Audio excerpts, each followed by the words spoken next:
already know like what type of fish that you want to keep. Actually temperature adjust to when it needs to come on. These are really good fish to start off with. All three of these plants you see in here, they are artificial. You can see all the flow up there.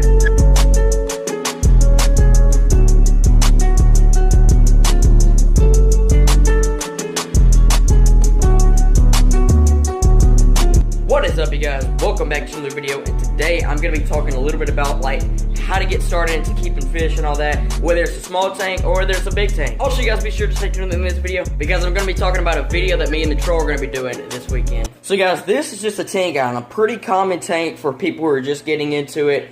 It's a very easy tank to maintain and all that. One thing I do want to say though, when you're getting into keeping fish and before you get the tank that you're going to get, already know like what type of fish that you want to keep, so that way you can get the right tank, the right rock structure, and all that to make the fish feel comfortable. So a 10 gallon is a pretty typical tank for like tetras and guppies and small cichlids and stuff like that. The main thing is obviously filtration and heating. This is just a tetra, all that's just like calcium buildup and stuff. This is just a tetra, just like 10 to 15 gallon filter. That's all you need. Second thing is heaters. Now, any tank that's like a 5 gallon or a 10 gallon, a little submergible heater like this that you don't even have to control is just fine.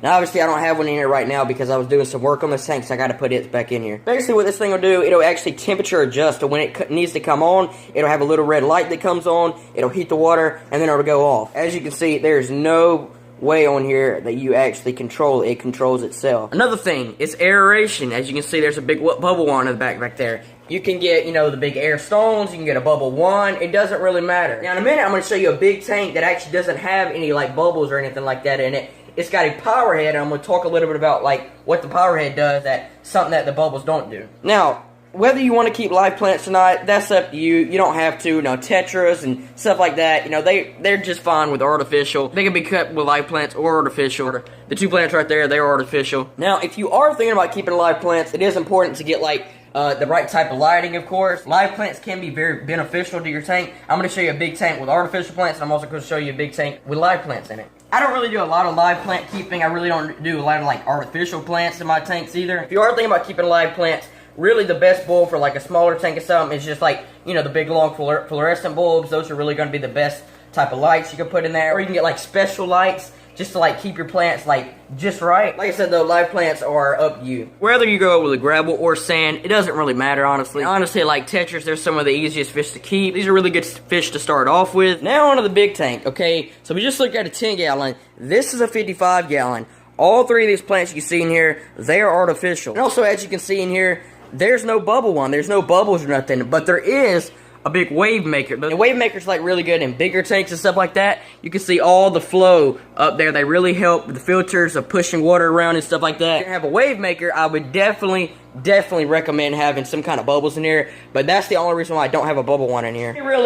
I could have one in here, but I mean honestly, like, this tank's fine without one. And you can see what the wave maker does. It's swaying these plants like this. Now, really everything with a big tank is just an upgrade from like a smaller tank. As you can see on here, the filter I have on here is just a double head. Now, if I didn't have a double head, I had a single head, I'd have one right here and one over here. The reason why I don't have another filter over here is because I have, well, this wave maker right here. And before I got this wave maker, the water used to be very stagnant over here. Like I said, if I didn't get the wave maker, I was just going to get a filter. But I just got this. So what it does, you can, adjust it, of course, with that little bitty ball point right there. It adjusts it around whichever way you want to point it. But the way I have it, it goes into circular motion all the way around the tank, and that's what keeps the sand really white looking. Now this is like with the 10 gallon, the filter and the heater you get, make sure you look on the box and make sure it's it can filter and heat up to the gallons that you're keeping. Like that double head, I think it filters up to like a 75 gallon, and that heater right there I think heats up to a 75 gallon. Now, another thing I was talking about before you get a tank, make sure you know kind of a general idea of what kind of fish you want to keep, so that way you can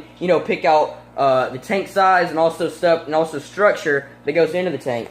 So like obviously pacus and obviously the red tail back there, they're a type of fish that's going to get really, really big. And I won't keep them in here forever. Actually, the pacus might stay in here for a long time, but the red tail won't. These plants are actually just in to kind of keep the pacus a little more comfortable. They get a little bit bigger and a little more used to me. I will eventually take these plants out. I have done a how to clean your tank and pond video. I'll put that at the end of this video. But basically, as long as you're doing a water change about 1 to every 2 weeks, you're good to go. Now, even if your tank is looking really clean, that doesn't mean you shouldn't do a water change. That just means you don't need to do as big of a water change. So really, if you just do a water change about once a week, you could really just do like a 25% water change. If you do one like every 2 to 3 weeks, be better to do like a 50% water change. And for some people, some I know, like with the bigger tanks, I know some people are doing like once a month even. Best to do like a 75% water change. Now, something that people might not agree with me on is the cartridges in the filter, how to clean those. Basically, every water change, I like to take them out and just rinse them off, just wash them off. The reason why some people are not going to like that is because they think it takes all the good bacteria out of the tank. It doesn't. That's why you don't drain all your water when you do a water change, because you're keeping some of that good bacteria in the tank. And I'm not telling you to take your whole filter box off and wash it out. I'm just telling you to take your cartridge out and rinse it off. And then about once a month, you can go ahead and replace them. This is a tank with some live plants in it. I actually just planted these live plants just this past weekend. As you see in here, I got a red oak silver dollar. I got an angelfish whose fins are a little bit messed up from the silver dollar, but they're starting to heal back. And then 2 parrotfish and also a sun catfish or an eclipse catfish right there. So these plants that I have in here, I believe they're actually a hornwort. They had some other kind of name for them at the pet store. I don't remember what they were called, but it looks very, very similar to hornwort to me. You kind of see a big tank with live plants. I showed you guys a tank with artificial plants. It kind of goes off of like your preference, like what you want and the type of fish that you want to keep. You know, if you keep like big cichlids and stuff like that, and pacus especially, they will absolutely destroy live plants. As you can see here, my Jack Dempsey, only thing he has in here is this rock cave right here that he likes to go in when I'm not out here. So that also goes along with, you know, what type of fish that you want to keep. Just be mindful that some fish will, you know, they will go around and tear live plants up and that kind of stuff. Actually, pacus and silver dollars, they actually like to eat live plants. So the big thing I just showed you guys a minute ago with a silver dollar in it, the live plants, my silver dollar may end up starting to eat those plants, but if he does, that's okay. But you guys, that's pretty much it. I mean, honestly, it's not that hard, you guys. Now, also, I'm going to be doing a video on how to set up like a turtle tank. I'm going to show you guys like a little turtle tank and also a bigger turtle tank, and how to care for turtles and all that kind of stuff.